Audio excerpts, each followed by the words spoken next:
précipitation est une trahison du droit, mais également que toute complaisance avec l'air du temps est une abdication de sa mission. En ces heures où l'on voudrait que la justice se fasse plus bruyante et plus prompte à épuiser les impatiences du moment, il n'est peut-être pas inutile de rappeler que sa grandeur réside dans sa fidélité à ce qui fonde l'état de droit, à savoir la mesure, l'indépendance et la permanence des principes.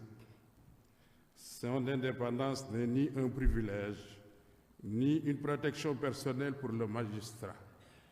Elle est une exigence constitutionnelle, une garantie offerte à chaque justiciable.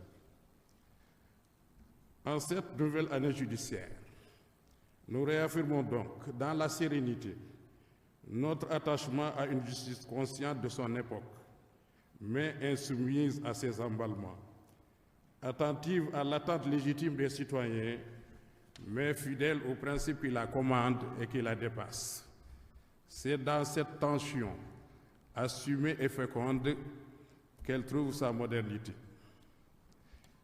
Monsieur le Président de la République, l'année qui s'achève a été marquée par la mise en route de l'agenda global de transformation nommé Vision Sénégal 2050, qui traduit la volonté de notre pays à cheminer résolument sur le chemin du développement.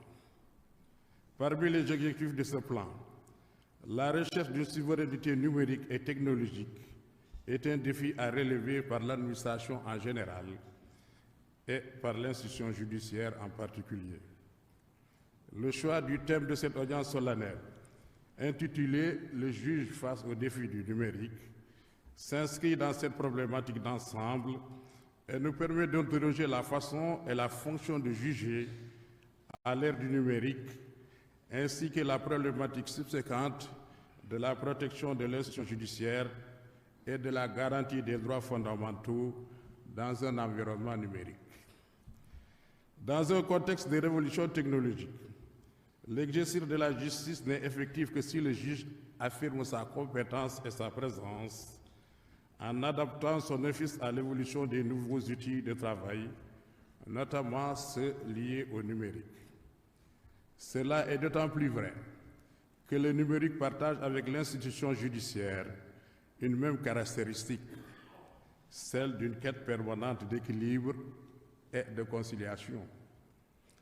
Le développement des technologies du numérique, notamment l'Internet, d'une part, favorise le dialogue et les échanges grâce à des connexions libres, instantanées, interactives et transnationales, et d'autre part, contribue à la dilution des frontières, au rapprochement des sociétés humaines, à la construction de nouveaux espaces de formation et d'expression des opinions publiques. Cette révolution produit des effets sur le processus décisionnel des juges, car elle impose de nouveaux paradigmes auxquels celui-ci doit faire face.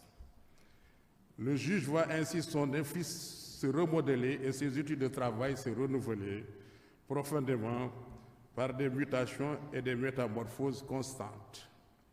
Cette situation place le juge et son prétoire au cœur de la révolution technologique en lui imposant de nouvelles exigences dès lors que l'activité juridictionnelle, à l'image de la société, est désormais investie par le numérique et se confronte à lui. Depuis la première connexion officielle du Sénégal au réseau Internet en 1996, si je ne m'abuse, des avancées considérables ont été notées dans le domaine des technologies de l'information. Selon les chiffres fournis par la plateforme Data Reportal, au début de l'année 2025, le Sénégal comptait environ 11 300 000 utilisateurs d'Internet, soit un taux de pénétration de plus de 60%. De plus, notre pays totalise 22 700 000 connexions mobiles actives et un peu plus de 5 millions d'utilisateurs des réseaux sociaux. En dépit de l'inégalité d'accès aux technologies de l'information et de la communication et de leur utilisation effective en défaveur de notre continent, Le numérique marque inexorablement son influence dans notre quotidien par le biais de l'Internet, de la téléphonie mobile, des écrans, de l'intelligence artificielle et des autres objets connectés. Cela a pu faire dire qu'au Sénégal, l'explosion du numérique a ouvert une ère postmoderne marquée par la dématérialisation, la multiplication, l'accélération et l'internationalisation des échanges sous toutes leurs formes, avec des incidences économiques, sociales, politiques et géostratégiques de plus en plus fortes.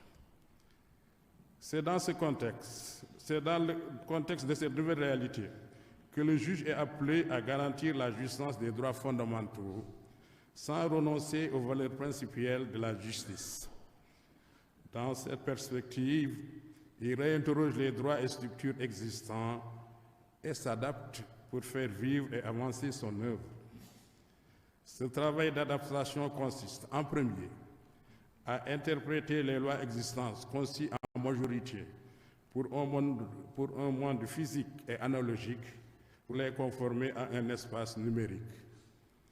Certaines juridictions s'y sont engagées résolument.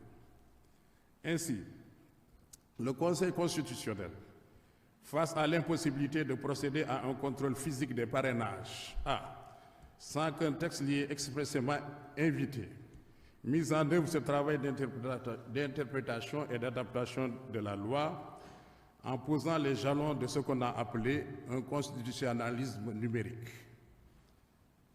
Il a en effet articulé dans ses décisions une interaction entre les principes constitutionnels et les outils numériques à travers la conception d'un dispositif technique de contrôle des parrainages initié lors des élections présidentielles de 2019. Le logiciel de traitement, qui a été conçu sur le fondement de sa décision du 23 novembre 2018, a justifié la mise en place d'un poste de contrôle pour la vérification des listes numériques de parrainage présentées par les candidats et des serveurs pour le déploiement, le backup et le fonctionnement de l'ensemble du dispositif technique. Pour l'élection présidentielle de 2024, cette œuvre a été poursuivie et perfectionnée sur le fondement de sa décision du 24 novembre 2023, fixant les modalités de réception des dossiers de déclaration de candidature et les règles de fonctionnement de la commission de contrôle des parrainages. Sous le contrôle des membres de cette commission, le nouveau logiciel de traitement des parrainages, en plus des fonctionnalités développées en 2019, a intégré un système de recherche multicritères censé limiter les rejets à partir du croisement des données d'identification de l'électeur. Ces deux décisions prises notamment en raison de l'impossibilité d'un contrôle manuel des dits parrainages, ont eu pour effet d'intégrer des outils du numérique qui ont favorisé un gain de temps et le respect des délais, souvent très courts en matière électorale.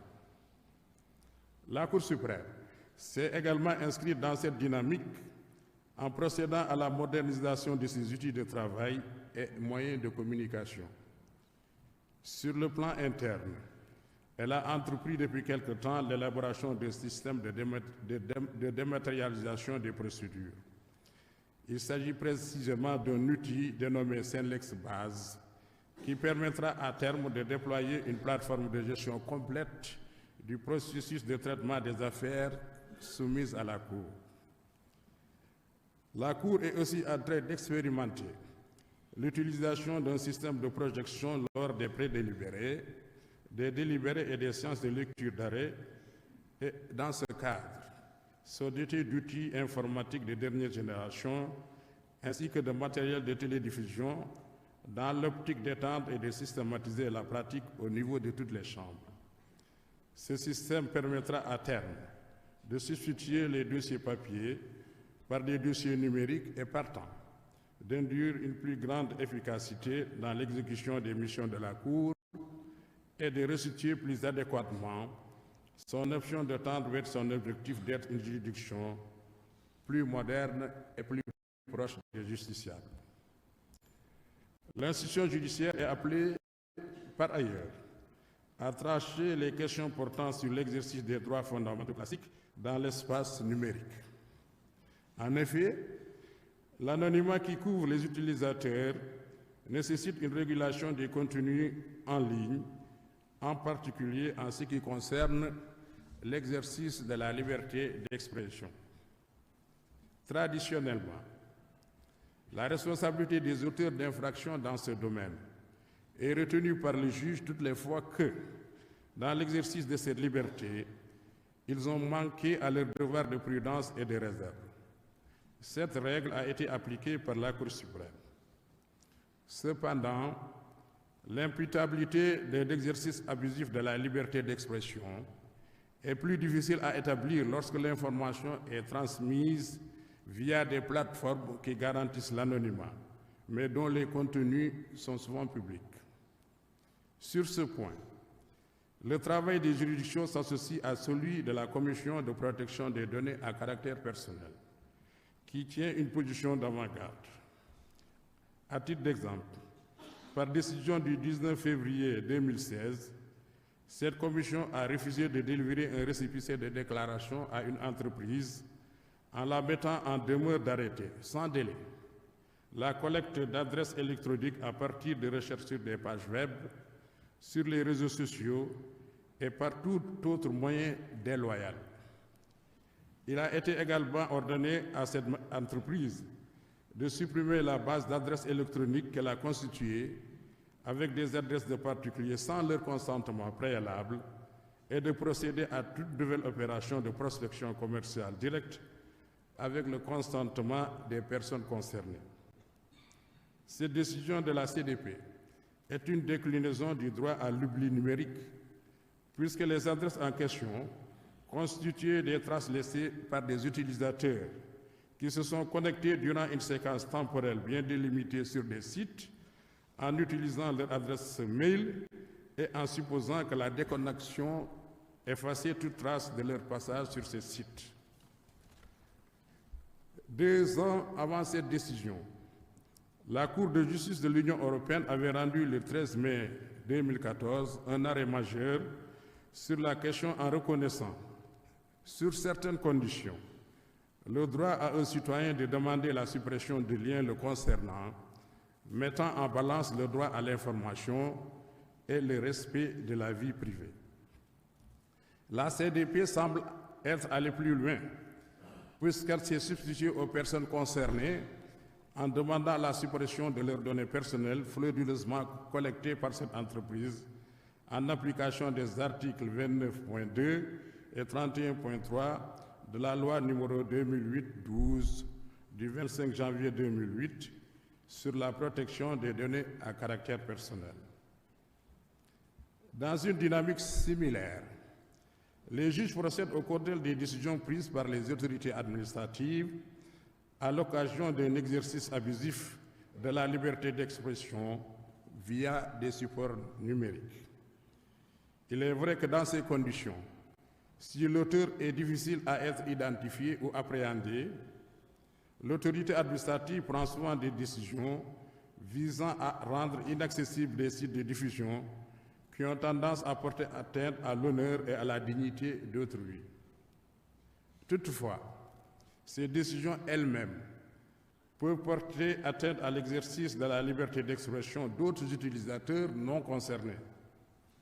Par exemple, le ministre de la Communication, des Télécommunications et de l'Économie numérique a eu à suspendre temporairement, par un communiqué du 31 juillet 2023, l'accès à Internet et à des données mobiles pour parer à d'éventuels troubles à l'ordre public et mettre fin à la diffusion de messages considérés comme haineux et subversifs, relayés sur les réseaux sociaux dans un contexte préélectoral. En pareille occurrence, le juge contrôle les décisions prises par les autorités administratives afin d'éviter les dérives d'une automatisation du contrôle et de la sanction. Le principal défi est donc de trouver l'équilibre entre la protection des droits des citoyens et la sauvegarde des droits et libertés. Cette recherche d'équilibre par le juge pourrait être facilitée par l'adaptation de la Constitution et de l'ensemble de nos textes aux problématiques liées au numérique, telles que le droit de la concurrence, le droit de propriété et les droits humains. Il est également nécessaire que l'institution judiciaire s'approprie les outils du numérique en les intégrant comme moyen de réponse à l'accessibilité de la justice. Cette nécessité est aujourd'hui comprise et mise en œuvre par nos juridictions.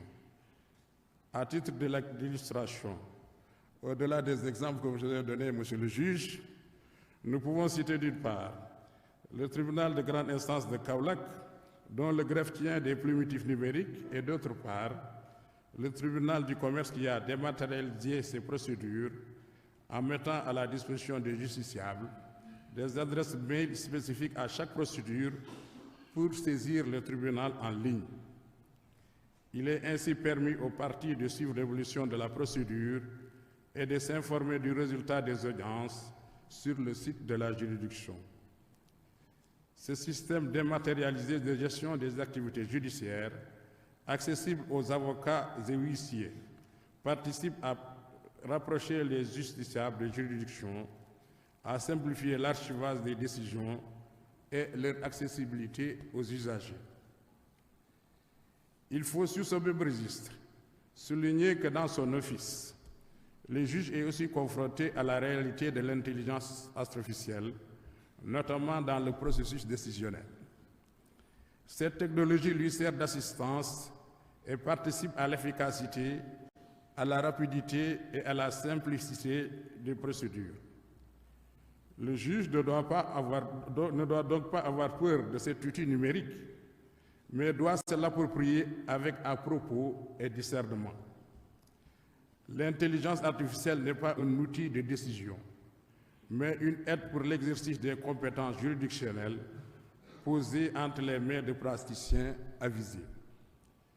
Son caractère prédictif, qui a été largement développé par notre collègue Cheikh Mbacké Guissé, les risques de reproduction de raisonnement sans tenir compte de la spécificité de chaque procédure impose au juge de ne pas se suffire de l'intelligence artificielle. Dans un souci d'équilibre, le juge doit exclure une possible substitution de son raisonnement classique et personnel par un jugement automatisé rendu par un ordinateur afin d'éviter une situation où le justiciable lui-même pourrait recourir à des algorithmes pour connaître l'issue probable d'une décision. Mesdames, Messieurs, le numérique, en transformant la méthode de travail de nos juridictions, soulève également la problématique de la fracture numérique dans l'institution judiciaire, notamment l'absence ou le manque d'équipements adaptés pour la tenue de registres numériques, l'archivage et le stockage des données et l'adaptation des ressources humaines aux exigences technologiques. De manière subséquente, il nous invite à aborder la question de la sécurité des systèmes et de la confidentialité des données et des procédures, notamment la gestion des données à caractère personnel des parties, le secret des délibérés, le secret des enquêtes et de l'instruction, la protection et l'admissibilité des preuves numériques. Cela n'exclut pas le caractère public des audiences et la publicité des décisions rendues, mais impose aux juridictions et aux justiciables de nouvelles démarches. Il faut noter à cet effet que le Conseil constitutionnel a déclaré conforme à la Constitution les dispositions du Code de procédure pénale qui donnent pouvoir aux magistrats instructeurs, pour les nécessités de l'instruction, de procéder à l'interception de correspondances et d'appels téléphoniques. La juridiction constitutionnelle donne ainsi un brevet de constitutionnalité à l'utilisation par les magistrats des nouvelles technologies de l'information et de la communication dans le domaine de leur pouvoir d'investigation. Monsieur le Président de la République, il serait donc judicieux de prévenir les conséquences d'une numérisation à outrance qui effacerait les vestiges de la mémoire de nos juridictions. Pour y parvenir, il faut en premier rendre effectifs les objectifs de la vision Sénégal 2050, notamment par les aspects relatifs à la souveraineté numérique, à travers des politiques publiques plus adaptées aux besoins de nos juridictions, dans un contexte d'avancée exponentielle des nouvelles technologies. Il s'agit, plus spécifiquement, d'aider les juridictions à travailler dans un environnement apte à mieux sécuriser l'office et les outils de travail, car, comme l'a fait remarquer le célèbre sociologue du droit, Jean Carbonnier, je cite, « L'évolution des mœurs et des techniques donne naissance à de nouvelles formes de délinquance. » Fin de citation. Je fais également mienne les brillantes recommandations de M. le procureur général, de M. le bâtonnier de l'ordre des avocats et de M. le juge Cheikh Mbacké Guissé, qui a fait un travail de recherche remarquable sur le sujet. Les observations qu'il vient de partager témoignent de l'intérêt du thème choisi et attestent de l'expertise de cette jeune génération de magistrats porteurs d'espoir, dont je suis particulièrement fier. J'invite par ailleurs l'ensemble du personnel de l'institution judiciaire, en particulier les chefs de cour, de parquet et de greffe, à se prêter à l'exercice de transformation de la méthode de travail traditionnelle de nos juridictions à l'ère des nouvelles technologies, en encourageant la formation continue des magistrats et du personnel judiciaire pour une bonne maîtrise des outils numériques. En définitive, face aux défis du numérique, l'institution judiciaire doit servir de pare-feu pour prévenir les risques d'une fragilisation. Laurent Sabatier a attiré l'attention sur l'importance d'une telle posture en soulignant que la justice, je cite, « fondement de l'état de droit, doit être symboliquement et constitutionnellement soutenue, mais aussi dotée de moyens à la hauteur de ses missions essentielles. Faute de quoi, elle perdrait nécessairement sa légitimité et donc son autorité. Ainsi, il ne suffit pas que ces palais en soutiennent par leur prestige son exercice symbolique et que ces audiences solennelles en rappellent une fois l'an les finalités. » Fin de citation. Puisse cette nouvelle année judiciaire être placée sous le signe de la dignité, de la rigueur et du sens élevé du service public, afin que la justice sénégalaise continue d'être un repère stable pour la République. Je vous remercie de votre aimable attention. Monsieur le Président de la République, je vous rends la parole. Merci, Monsieur le Premier Président de la Cour suprême.